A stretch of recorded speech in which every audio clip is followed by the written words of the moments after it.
Good morning, students. Today we're going to study about the agents of pollination. It is a continuation of yesterday's chapter. First, we'll study about the agents of cross-pollination. Basically, there are three agents. They are the insect-pollinated flowers, the wind-pollinated flowers, and the water-pollinated flowers. Now, insect-pollinated flowers, they are known as entomophilous flowers, and the type of pollination is known as entomophily. When they are wind pollinated, the type of pollination is called anemophily and the flowers are known as anemophilous flowers. When they are pollinated by water, they are known as hydrophilous flowers and the type of pollination is known as hydrophily. Now we shall study in detail about the first type of pollination, that is the insect pollinated flowers, or it is also known as entomophily, and the type of flowers are known as entomophilous flowers. Now what are the characteristics of these flowers? I have put the diagram of the dahlia flower over here. You can see the flowers are usually large to attract the insects.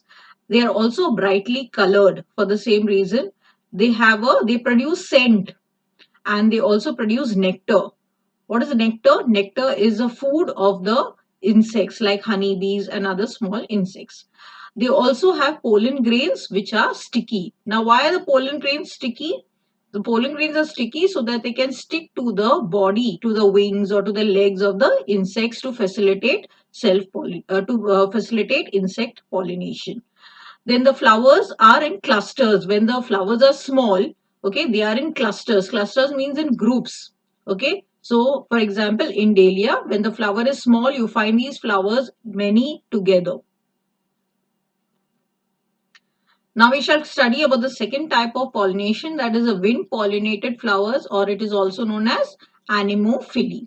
Now, what are the characteristics of these flowers? These flowers are small. Unlike the other insect pollinated flowers, the wind pollinated flowers are small in size.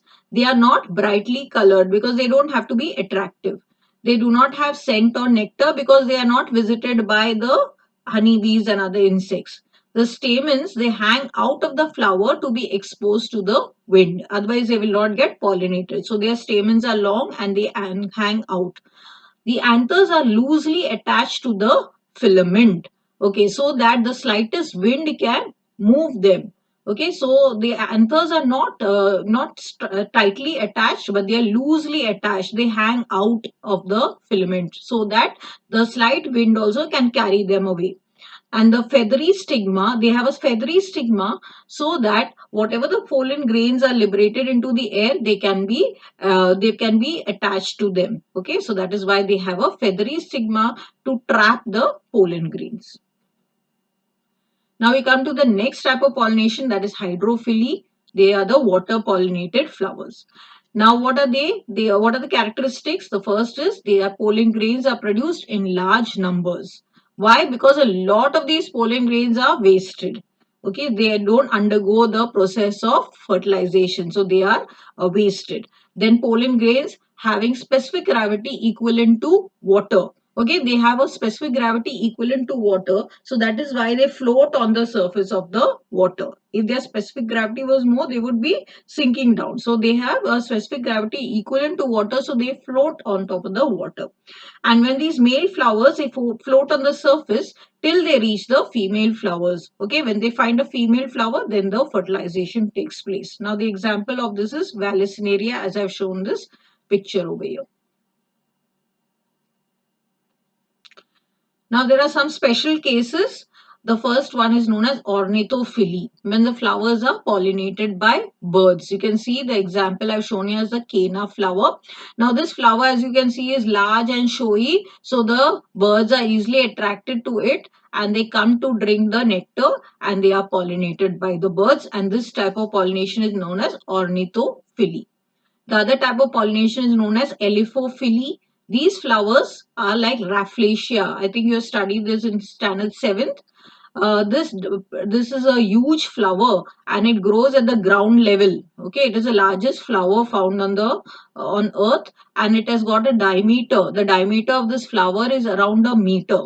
Okay, so these flowers are found on close to the surface of the earth, and these are pollinated by elephants, meaning that elephants just walk across it, the pollen grains stick to the body of the elephant, and then they visit another flower, pollination takes place. So the example of it is Rafflesia. Now there's another type of pollination that is known as artificial pollination. Yes, when man himself transfers the pollen grains to the stigma, it is known as artificial pollination. There is no other agent like wind or water or insects, but man himself is transferring with his own hands, he's transferring the pollen grains to the stigma. Now, why does he do that? To improve or to create new varieties. If you want new varieties to happen, new varieties of fruits, then of vegetables, then artificial pollination is a good method. Now, what is done during this method is when the flowers are still young, the anthers are removed from them. The process is known as emasculation, and the flowers are covered then. Okay, so the stigma is then covered and the flower is kept in a plastic bag hanging there. And then later on, they are pollinated by the flowers with the pollen of flowers of the desired variety. Okay, then the pollen of the flowers that are of good variety are transferred to the stigma of this flower, and this process is known as artificial pollination. Now I'll explain in detail how pollination takes place in the sweet pea. Okay, now last time I told you sweet pea can also pollinate by self-pollination. It can get pollinated by two methods, self-pollination as well as cross-pollination.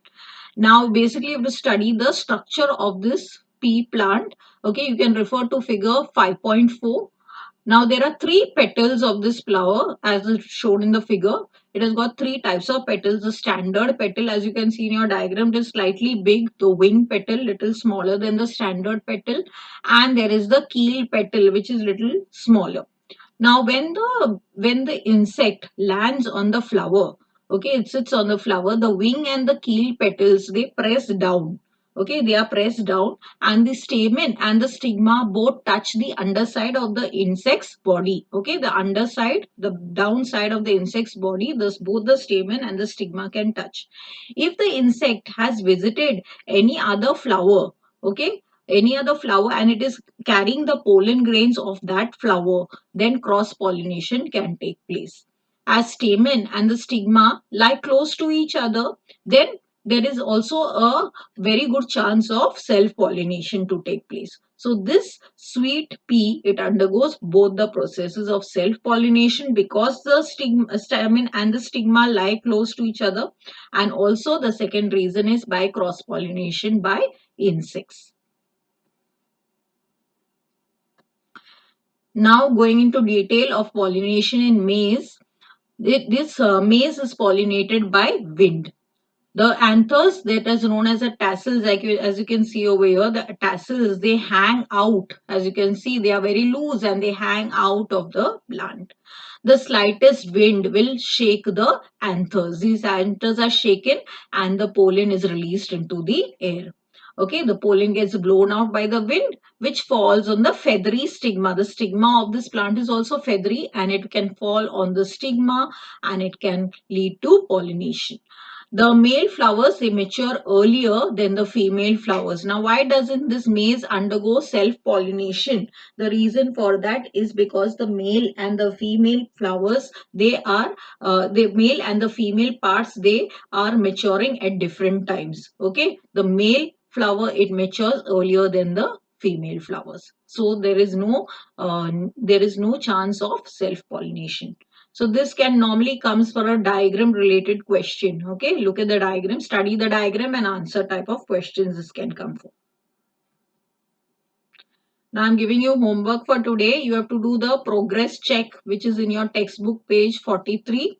Into your notebook, you will write the name of the chapter, complete your index and write the first question. Define the following: Elephophily, Ornithophily, Hercogamy, Heterostyly, Protogyny, Protandry. Okay, all these definitions are there in the textbook, children. You can find out where are the definitions and write them, copy them down. Now question 2, write the advantages of self-pollination. Question 3, write the disadvantages of cross-pollination. Thank you. That's all for today. Please do your homework. Goodbye.